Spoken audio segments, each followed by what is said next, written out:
What would you do if your neighbor called the cops on you for working your own land, only to find out you're the law yourself? Get off my land! That's what Robert Jameson had been told more than once, even though he owned every inch of it. At 42 years old, Robert had worked too hard and sacrificed too much to let anyone make him feel like a stranger on his own soil. He wasn't just a farmer. He was a man who carried the weight of his family's name, his community's pride, and his own dream to finally create something lasting.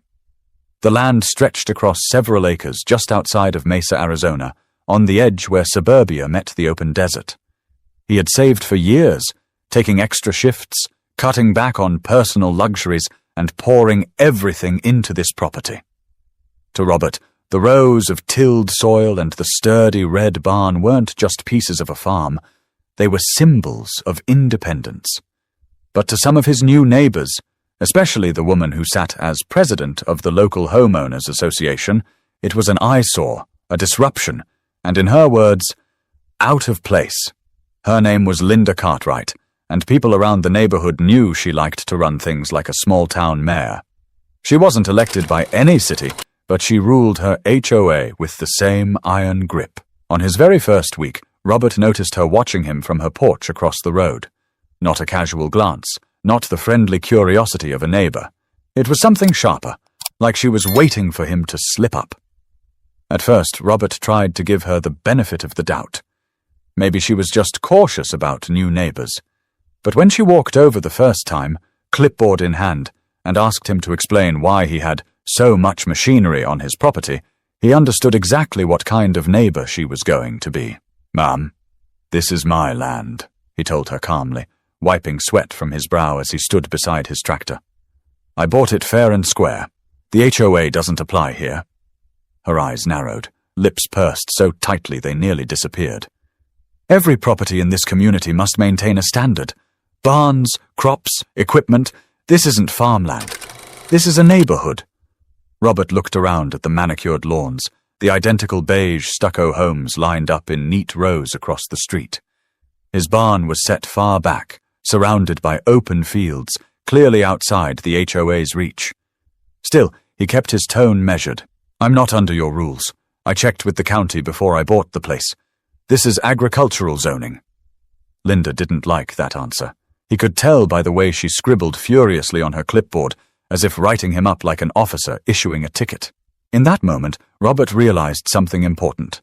This wasn't about zoning, or noise, or even appearances. It was about power. Linda Cartwright thrived on being in control, and the sight of someone she couldn't control, someone she thought didn't belong, was enough to keep her pacing, fuming, and scheming.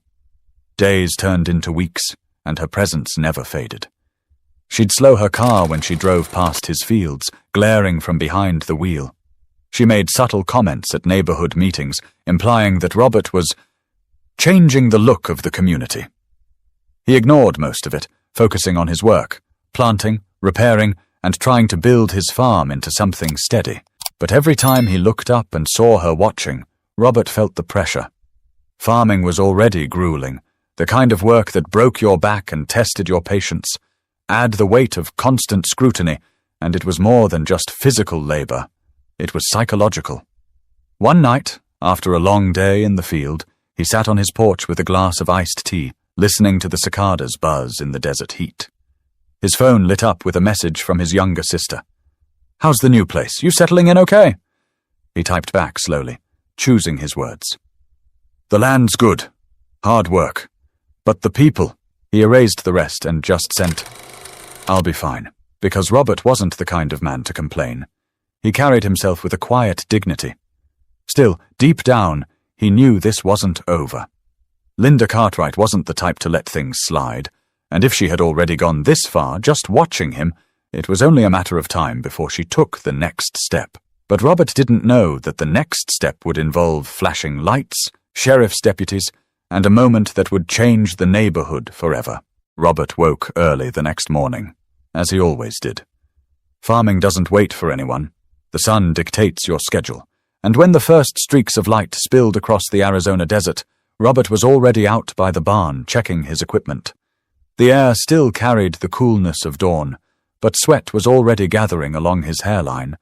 He was rolling a cart stacked with feed bags when he heard the sharp crunch of heels on gravel. Turning his head, he saw her. Linda Cartwright, clipboard tucked under her arm, sunglasses perched on her nose even though the sun hadn't fully climbed. Her stride was brisk, her posture rigid, and she looked like she was marching to battle.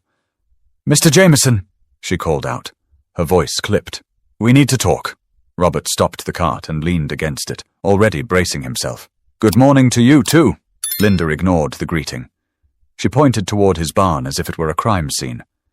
"That structure violates HOA standards. It's too large, and it's not approved." Robert sighed, pulling off his work gloves. "I told you before, Miss Cartwright. This land isn't part of the HOA. The county approved my permits. I double-checked before I bought it." Her mouth tightened. "Every property here affects the value of surrounding homes. Do you realize what kind of impression this gives to potential buyers? Rusting equipment, tractors, livestock. This isn't what people want to see when they move into a suburban community." Robert studied her carefully, then glanced across the street. A few neighbors had stepped outside, pretending to check their mail or water their lawns, but their eyes were fixed on the confrontation. He kept his tone level. "I didn't move here to drive property values. I moved here to farm. My land, my work. I'm not breaking any law." Linda stepped closer, lowering her voice, though it was clear she wanted the audience listening in. "You're making this harder than it needs to be. If you'd just cooperate, we could resolve this peacefully. Otherwise, I'll have no choice but to escalate." Robert straightened, meeting her gaze. "Escalate to what? You don't have authority over me." Her jaw twitched, and for the first time, a crack in her confidence showed. She adjusted her sunglasses and cleared her throat. "This isn't personal. It's about community standards." Robert didn't laugh, though part of him wanted to. "It sure feels personal." There was a beat of silence. Then she spun on her heel, striding back toward her home. Her words floated behind her. "You'll regret being difficult." Robert exhaled slowly, slipping his gloves back on and pushing the cart toward the barn. He thought about letting it go, but something in the way she said regret lingered. It wasn't the kind of word you used casually. It carried intent. Later that day, Robert drove into town for supplies. At the hardware store, an older man named Carl, who'd lived in the neighborhood for decades, pulled him aside. "Heard Linda's been after you. Don't take it too hard. She's like that with everyone." Robert raised an eyebrow. "Everyone?" Carl chuckled without humor. "Well, let's just say she's selective with who she gets along with. And when she doesn't like someone, she makes sure the whole neighborhood hears about it." Robert didn't respond, but the words sat heavy in his chest. He already knew what Carl meant without him saying it outright. By the time he returned home, there were 2 HOA notices stuck to his mailbox. Unsigned papers accusing him of noise violations and improper land use. Robert shook his head. "She doesn't quit, does she?" he muttered under his breath. That evening, as the sun bled orange across the desert horizon, Robert worked in his fields, determined not to let the tension swallow him.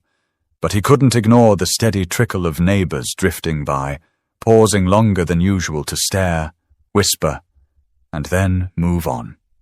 Linda was stirring the pot, and the community was beginning to simmer. His phone buzzed again. This time it was a text from his friend and fellow deputy, Marcus Lowe. "Everything all right? Heard your HOA's giving you trouble?" Robert typed back. "Trouble's an understatement." He stared at the barn, at the land he had worked so hard for. He wasn't about to be run off, not after everything he had sacrificed to build this dream. But something told him Linda Cartwright wasn't done yet. But what Robert didn't know was that her next move would bring the situation to a boiling point, and this time she wouldn't be satisfied with just notices and warnings. The tension didn't fade with time. It thickened. Each day brought a new reminder that Linda Cartwright wasn't going to let Robert live in peace. What started as sharp words and written notices soon turned into something more aggressive, something designed to push him off balance. It began small. One morning, Robert walked to his mailbox and found another slip of paper stuffed inside. No signature, just bold letters scribbled in ink. "This isn't farmland, leave." He turned it over in his hands, shaking his head. Anonymous notes. Cowardly and childish, but still irritating. That same week, he noticed tire tracks across the edge of his property, fresh grooves that didn't belong to his truck or tractor. Someone had pulled onto his land during the night, close enough to tear up the soil near his rows. Robert crouched down, running his fingers through the dirt. Whoever it was hadn't come to help. They came to send a message.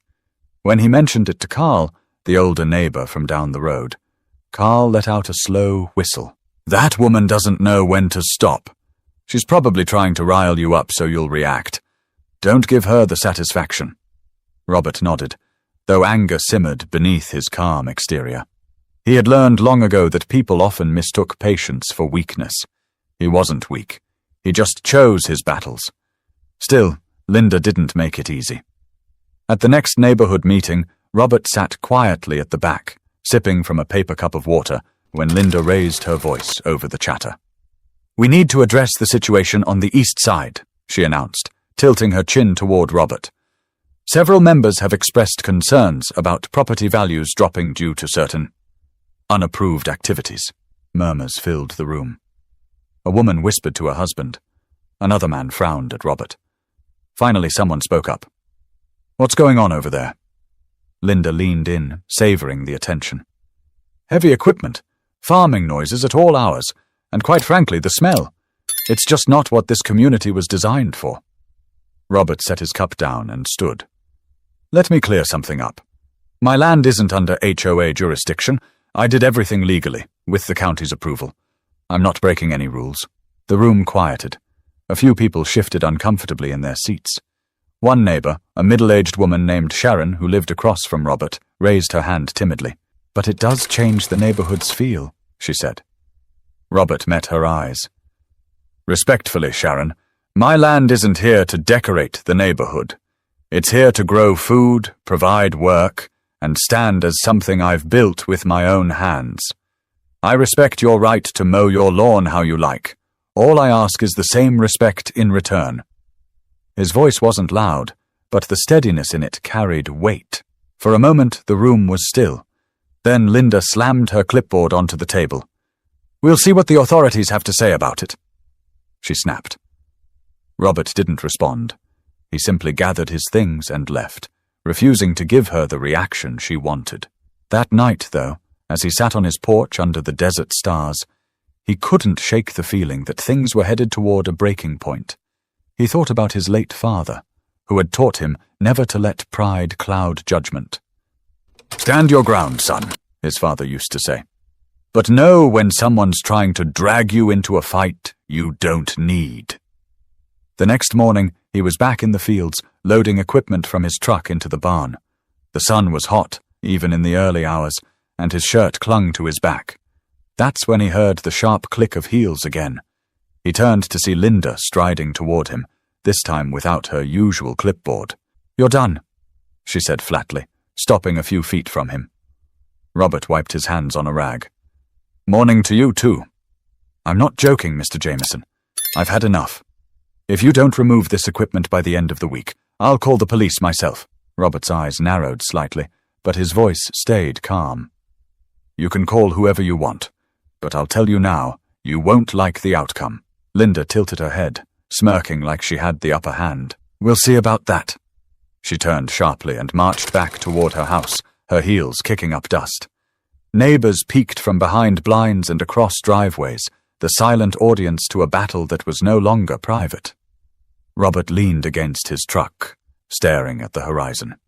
He wasn't one for drama, but he knew this much. Linda Cartwright wasn't bluffing anymore. She was preparing for something bigger, and when it came, the entire neighborhood would be watching. But Robert had no idea that the moment she picked up the phone, the confrontation would reach a level neither of them could take back. The air was thick with tension that Saturday morning. Robert was up early, sweat on his brow before most of his neighbors had even poured their first cup of coffee. He had a delivery of equipment, nothing unusual for a man working acres of farmland. The growl of the engine, the clank of metal as he unloaded, echoed through the still neighborhood. To Robert, it was the sound of progress. To Linda Cartwright, it was an alarm bell. He had just set down a heavy toolbox near the barn when he heard her voice slice through the air. "Robert Jameson!" He turned, already knowing who it was. Linda stormed across the street, her steps quick, her face flushed under the Arizona sun. She wasn't carrying her usual clipboard this time. Her hands were free, balled into fists at her sides. Robert sighed quietly, brushing his hands on his jeans. "Good morning, Miss Cartwright." She didn't return the courtesy. "This ends today. You've been told again and again that this property is not acceptable for this neighborhood. Your equipment, your crops, your noise, it violates everything we stand for." Robert kept his voice steady. "With respect, it violates nothing. I've checked the zoning. I've spoken to the county. This land is mine, and it's legal for me to farm it." Neighbors had begun to gather, some stepping onto their porches, others pausing mid-yard work, pretending to trim hedges or wash cars while their eyes remained fixed on the confrontation. The show had started, and Linda knew she had an audience. She pointed sharply at the tractor parked behind him. "Do you really expect us to believe this belongs in a community of families?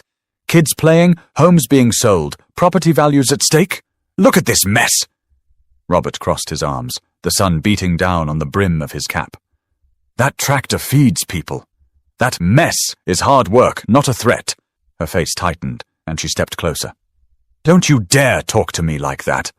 I am the elected president of this HOA, and if you won't comply, I will take matters further." He could feel the weight of every watching eye, the silence of neighbors hanging on every word. He knew exactly where this was going. Robert's voice dropped lower, calm but firm. "I told you before, Linda. The HOA has no say over me. You keep threatening, but the law isn't on your side." Her lips curled into something between a sneer and a smile. "Oh, I'll make the law see my side. Watch me." She pulled a phone from her pocket, her thumb already swiping across the screen. Robert shook his head, turning back toward his truck. "Don't do this," he said quietly, almost to himself. But she had already raised the phone to her ear. "Yes, 911. Her voice carried across the street, theatrical, designed for everyone within earshot. "There's a suspicious man on my property. He's trespassing. He's refusing to leave. He looks dangerous." Gasps rippled among the neighbors. Some looked uneasy, shifting their weight, while others stared at Robert as if suddenly seeing him through a different lens. Robert froze for a moment, the words digging under his skin, not because they were true, but because he knew exactly how dangerous a false call like that could be. He turned back, locking eyes with her. "This is a mistake." Linda turned slightly, speaking louder into the phone. "Yes, I need officers immediately. He's threatening me right now." Robert's hands curled into fists, but he forced them to unclench. Losing his temper would only give her more ammunition. Instead, he lifted his voice so the entire street could hear. "I am not threatening you. I'm on my own property, and you know it." The neighbors exchanged uneasy glances. A man across the street whispered something to his wife, and she bit her lip nervously.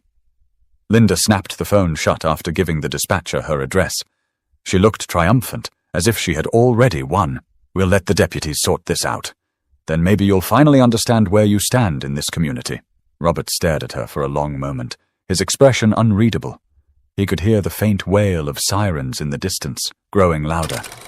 The neighborhood seemed to hold its breath, and then, in the midst of that silence, Robert spoke, his voice calm, steady, and clear. "You're about to regret making that call." But Linda didn't flinch. At least not yet. She had no idea the deputies rushing toward the neighborhood weren't about to drag Robert away.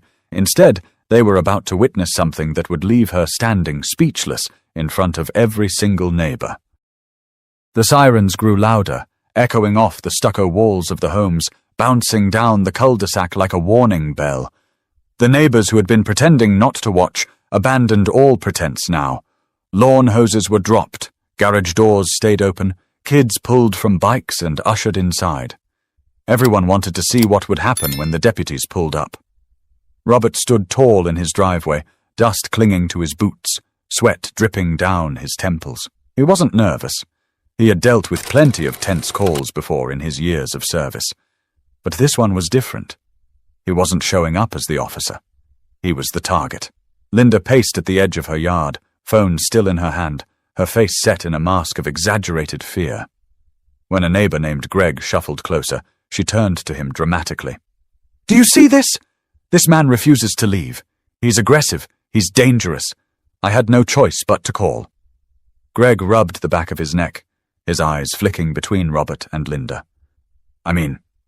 Linda, that's his land." "Not according to the HOA," she snapped, her voice loud enough for the small crowd to hear. "If he won't respect the rules, then he doesn't belong here. Period." Robert bit his tongue.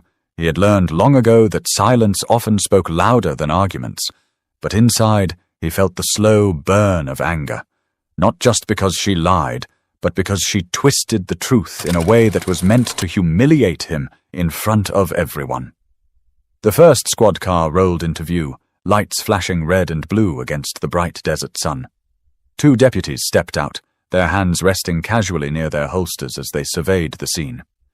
Robert recognized them instantly, Deputy Carla Monroe and Deputy Luis Ortega. He'd worked alongside both of them before. Linda hurried toward them, practically waving her arms. "Officers, thank God you're here. That man," she jabbed a finger toward Robert, "is trespassing and threatening me. He won't leave my property. He's been harassing the neighborhood." Robert stood still, arms crossed, letting her words hang in the air. He could see Carla's brow furrow slightly, Ortega's eyes narrowing as they looked between him and Linda. Carla spoke first. "Ma'am, can you point to exactly where this happened?" Linda gestured wildly at Robert's barn and truck. "There, right there. He dragged all that equipment onto my land. I told him to leave, but he refused. He's dangerous." Ortega raised an eyebrow. "That's his property, ma'am, not yours." The crowd shifted, murmuring. Linda's cheeks reddened, but she pressed forward. "No, you don't understand. The HOA—" Carla cut her off gently but firmly. "The HOA doesn't override county zoning. We're familiar with this land. It's his." Robert finally stepped forward, his voice calm and steady. "Deputies, I've said nothing threatening.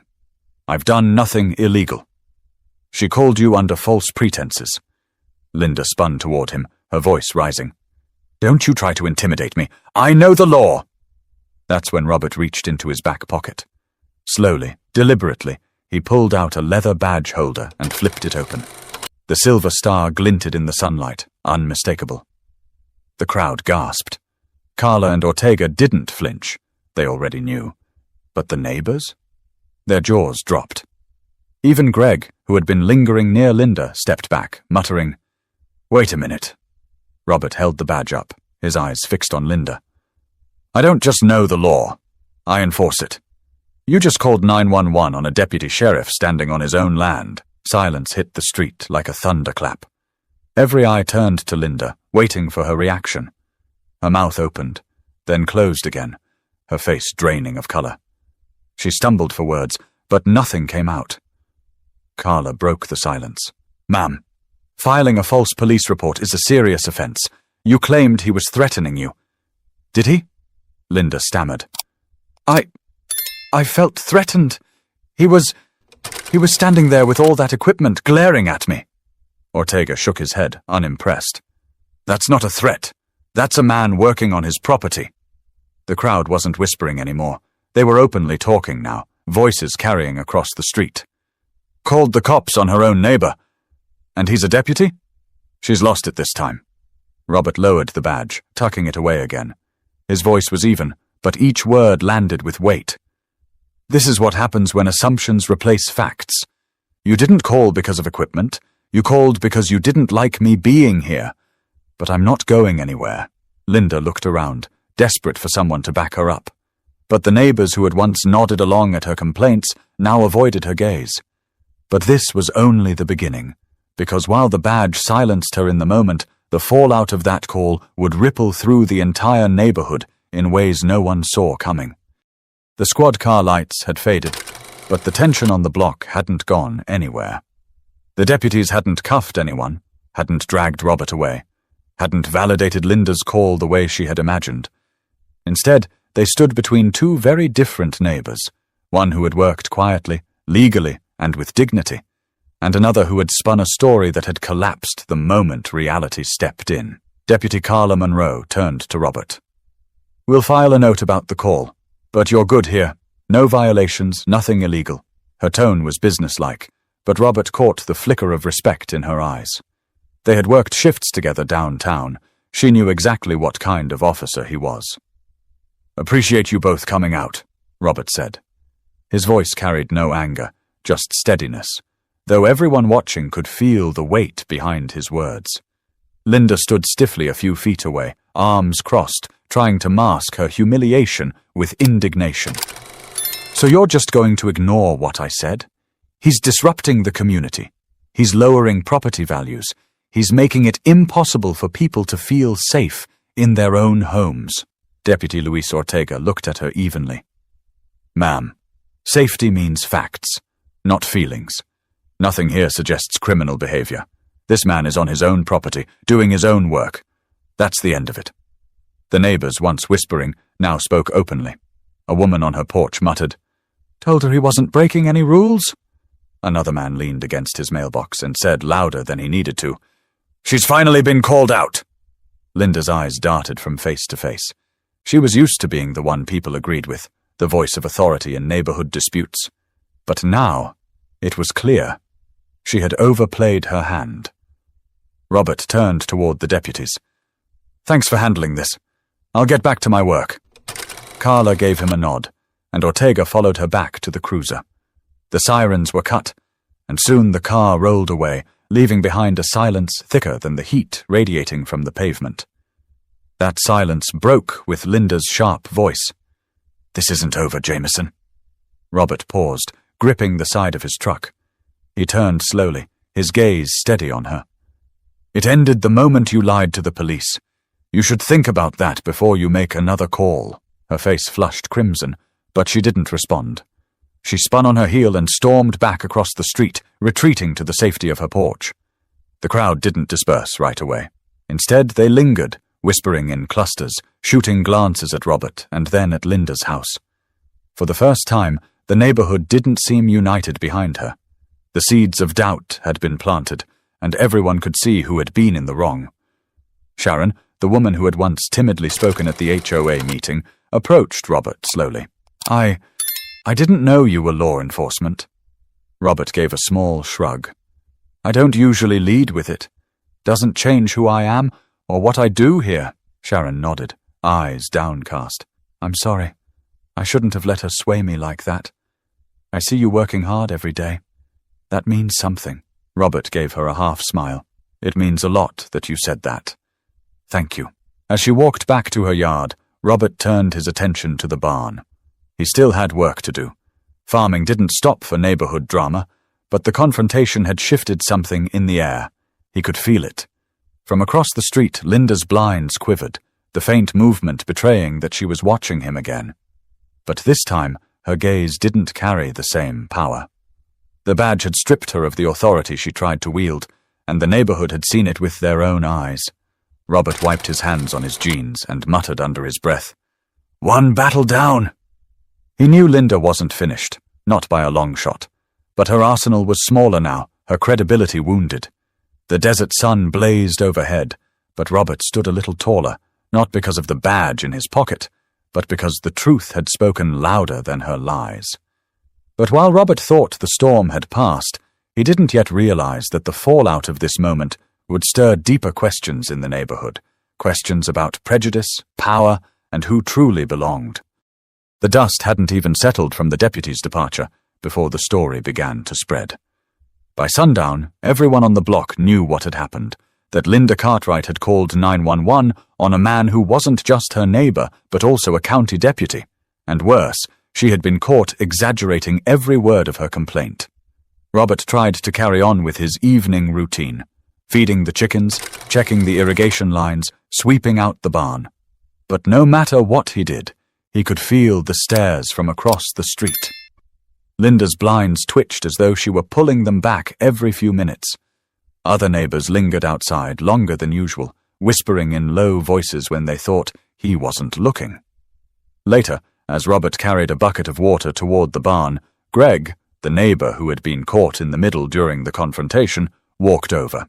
He scratched his chin nervously before speaking. "Listen, Rob, I didn't know you were with the sheriff's office," Greg said. Robert set the bucket down and gave him a steady look. "That supposed to change anything?" Greg shook his head quickly. No. I mean, look, people around here, they listen to Linda. She's been running things for years. But today, man, she looked, I don't know, foolish." Robert let out a short breath. Not quite a laugh. Truth has a way of doing that. Greg nodded. Some folks needed to see it. They needed to see she doesn't always know what she's talking about.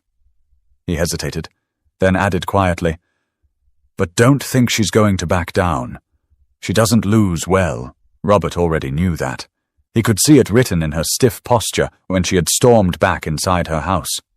He had dealt with difficult people before, both on the job and in life. The pattern was always the same. When they lost control, they either lashed out harder or retreated and plotted the next move. The following day, the whispers turned into open chatter. Sharon, the woman who had once sided with Linda at the HOA meeting, stopped Robert by the road. "I just want you to know," she said, her voice hesitant but sincere. "A lot of us don't agree with how she treated you. You've been respectful. You've worked hard. That means something." Robert tipped his cap. "Appreciate that." Sharon shifted uncomfortably. "She's already spinning it, though, telling people you pulled your badge to scare her, saying you used your position to intimidate." Robert's jaw tightened, but his voice stayed calm. "I pulled my badge so she'd understand she couldn't twist the truth. That's it." Sharon gave him a small, almost apologetic smile. "I believe you, but not everyone will. Just be ready." That night, as the desert cooled and the cicadas hummed in the distance, Robert sat on his porch with a cup of black coffee. The events of the past 2 days weighed heavy on him. He thought about his father again, how the man had taught him that respect wasn't something you demanded. It was something you earned over time. Robert had lived by that code, both as a farmer and as a deputy. But this wasn't just about respect anymore. It was about truth. It was about neighbors who were willing to believe a lie because it came from someone they trusted. And it was about the danger of those lies when they were backed by authority, even if it was just an HOA president with a clipboard and a loud voice. He stared at the barn, the land stretching beyond it. He wasn't going to give it up. He wasn't going to be driven out. He had worked too long and too hard. The next morning, as Robert walked to his truck, he spotted Linda at the end of her driveway. Her arms were folded, her posture stiff. She didn't say a word, but the glare in her eyes spoke volumes. Robert simply nodded once, climbed into his truck, and drove toward town. He had nothing to prove to her, but he knew this wasn't the end. Linda Cartwright didn't like losing face, and after what had happened, she was more determined than ever to claw it back. But the neighborhood had already shifted. The illusion of her authority cracked wide open, and now people were beginning to question not just her power, but the reasons behind her hostility. By the time a week had passed, the neighborhood didn't feel the same. Conversations that used to circle around lawn care and school events now circled around one thing: Linda Cartwright's 911 call. At the coffee shop down the road, Robert overheard 2 men at the counter. "Did you hear about that farmer they tried to run off?" one asked. "Yeah," the other replied, shaking his head. "Turns out he's a deputy. Can you believe she did that?" Word traveled fast in Mesa, and the more it spread, the harder it became for Linda to keep her grip on the neighborhood. People who once marched behind her at HOA meetings now kept their distance. Those who had stayed silent started to find their voices. Robert didn't revel in it. That wasn't his style. He went on with his work, his boots in the soil from dawn until dusk, his focus on the land he had fought so hard to own. But he couldn't ignore the shift. For the first time since he moved in, people waved as they passed his property. Some even stopped to chat, offering small words of support. One evening, as Robert unloaded a feed bag from his truck, Sharon approached with her teenage son in tow. She hesitated before speaking. "I wanted to thank you," she said softly. Robert raised an eyebrow. "For what?" "For keeping calm that day. My son was watching from our porch. He saw how she yelled, how you stood your ground without yelling back. He asked me later why she treated you like that. I didn't know what to say. Robert looked at the boy, then back at Sharon. Sometimes people make assumptions before they know the truth. It's important to show them that truth, not with anger, but with patience. The boy nodded, absorbing the lesson. Sharon gave Robert a grateful smile before leading her son back home. But not everyone was ready to let go of Linda's influence. A handful of neighbors still clung to her version of the story. They whispered that Robert had abused his position, that flashing his badge was a threat, that Linda was the real victim. One evening at the gas station, Robert ran into Greg again. The man leaned against his car, lowering his voice. "She's telling anyone who'll listen that you embarrassed her on purpose, says you wanted to humiliate her." Robert sighed. "She humiliated herself. I just told the truth." Greg nodded, but his eyes darted nervously. "Careful, Rob. She's not done fighting. You don't know how far she'll go." Robert gave a faint smile. "I've dealt with worse than HOA politics."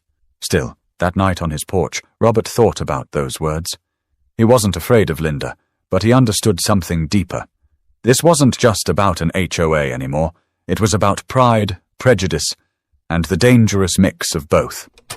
The following Saturday, the HOA held another meeting. Robert decided to attend, not to stir trouble, but to sit quietly in the back. The moment he walked in, the room shifted. Some greeted him with nods and small smiles. Others avoided eye contact. And at the front of the room, Linda sat stiffly, her papers stacked in neat piles, her lips pressed into a thin line. She cleared her throat, beginning her usual agenda, but when the floor opened for discussion, things didn't go as she planned. A man stood. "I think we've gone too far with this nonsense about Robert's farm. The man owns his land. It's legal. We're wasting our time and making ourselves look bad." Murmurs of agreement followed. Linda slammed her papers down. "This isn't nonsense. This is about protecting our homes and our community." But the room no longer rallied behind her. Another woman spoke up. "Protecting the community doesn't mean harassing a neighbor who's done nothing wrong." Linda's face flushed, her voice trembling with anger. "You don't understand what's at stake." Robert rose quietly from the back. His voice was calm, steady, but it carried through the room. "What's at stake is trust. Neighbors should look out for each other, not tear each other down. I didn't move here to fight with anyone. I moved here to work my land and contribute something honest." The room fell into silence. People shifted, uncomfortable but thoughtful. Linda glared at him, but she didn't interrupt. Robert continued, "We can disagree on a lot of things, but calling the police on someone for doing nothing wrong? That's not protecting the community. That's damaging it." A smattering of applause broke out, tentative at first, then stronger. Linda's shoulders stiffened, her eyes darting across the room as if searching for backup. But it didn't come. Robert sat down again, his point made. He hadn't raised his voice. He hadn't insulted her. He had simply spoken truth, and the truth had landed harder than any outburst ever could. But the meeting was only the beginning. The real test would come afterward, in the quiet moments, when neighbors had to decide which version of the story they believed, and whose side they truly stood on. That night, after the HOA meeting, Robert sat alone on his porch, the desert air finally cooling as the last streaks of daylight disappeared over the horizon. His hat rested on the table beside him, and the only sound was the distant bark of a dog and the occasional hum of a passing car. For the first time since he bought the land, he felt something shifting, not in the soil beneath his boots, but in the way the neighborhood saw him. He thought back to the day he signed the papers for the property.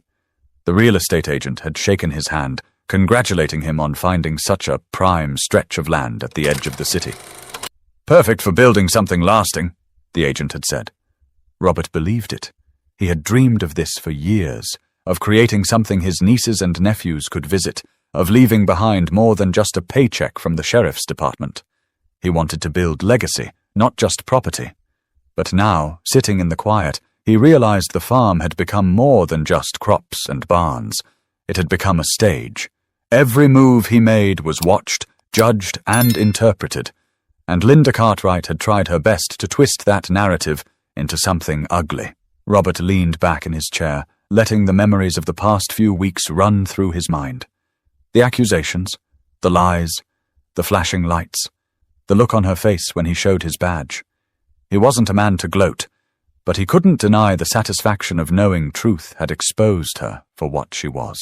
Still, that satisfaction came with a sobering weight, because it shouldn't take a badge for people to see his worth. He thought about Sharon's son, the boy who had asked why a neighbor would treat him so harshly. That question lingered with him. Kids don't see property values or HOA bylaws.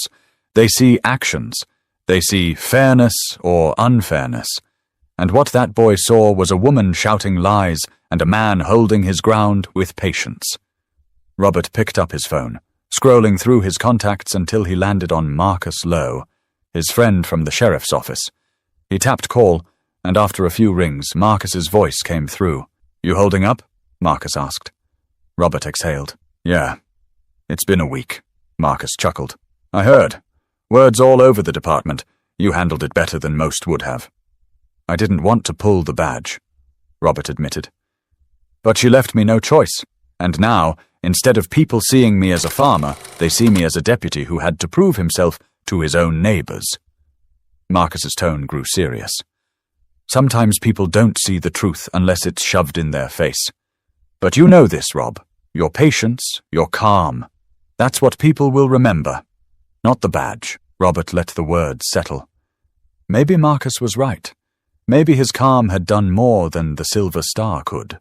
After hanging up, Robert stood and walked to the edge of his property. The moonlight spilled across the rows of soil, casting long shadows between the ridges. This was his land, every acre paid for with sweat and sacrifice. No HOA president, no rumor, no false call could take that away. But the incident had opened his eyes. It wasn't just about defending his farm. It was about standing against the small, everyday ways people try to exclude others. It was about reminding his neighbors and himself that dignity isn't granted by someone else's approval. It's lived every single day. As he stood there, the faint creak of a screen door caught his attention. He looked up to see Sharon on her porch, waving slightly before stepping back inside. Across the street, Linda's blinds shifted again, the faintest sliver of her face visible before snapping shut. Robert smiled faintly. The neighborhood had changed.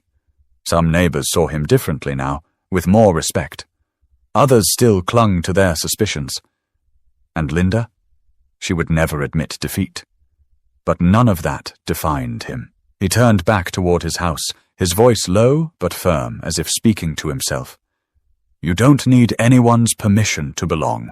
But the story wasn't finished yet, because the real lesson wasn't just about Robert and Linda, but about every neighbor who had watched, listened, and now had to decide what kind of community they wanted to be. The days that followed weren't quiet, but they were different. For the first time, the story didn't revolve around what Linda Cartwright wanted. The neighbors had seen too much with their own eyes. They'd heard her words, they'd watched Robert's calm response, and they'd witnessed the deputies walk away without a single hand laid on him. No spin could erase that. Robert knew better than to expect peace overnight. Linda still lived across the street, and her blinds still twitched at the slightest movement. But now, the weight of her authority was gone. The clipboard, the titles, the threats, none of it carried the same sting. People had stopped nodding along out of habit. They were questioning, doubting, and some even apologizing for going along with her so easily. One afternoon, Robert was repairing a section of fence when Sharon walked up again. This time, she brought cookies wrapped in foil. She set them on the fence post and cleared her throat. "My husband and I talked," she said, her eyes downcast. "We should have spoken up sooner. You didn't deserve the way she treated you." Robert wiped his hands on his jeans and offered a small smile. "Takes courage to admit that, thank you." Her shoulders eased, and for the first time, she looked relieved. "My son. He keeps asking questions about fairness, about right and wrong. I told him what I should have known from the start. People don't get to decide who belongs just because they don't like what they see." Robert nodded. "That's a lesson worth learning, young." Word by word, action by action, the story shifted. The same neighbors who once kept their distance now waved when they passed his driveway. Some even stopped to ask about the crops or admire the barn that had once been the center of controversy. But Robert didn't let it go to his head. He understood how fragile perception could be. Today, he was seen as steady, respectful, and patient. Tomorrow, one rumor could shift it all. That's why he kept working, why he kept showing up with quiet dignity. Not to prove Linda wrong, not to win popularity, but to remind himself that the only approval that mattered was his own. Linda, however, wasn't done. She filed complaints with the county, sent out HOA newsletters with veiled barbs, and tried to corner neighbors into supporting her side. But each attempt fell flatter than the last. People had seen the truth too clearly now, and once the curtain had been pulled back, it was hard to believe her theater again. One evening, Greg walked over while Robert was closing up the barn. He leaned against the fence, hands shoved into his pockets.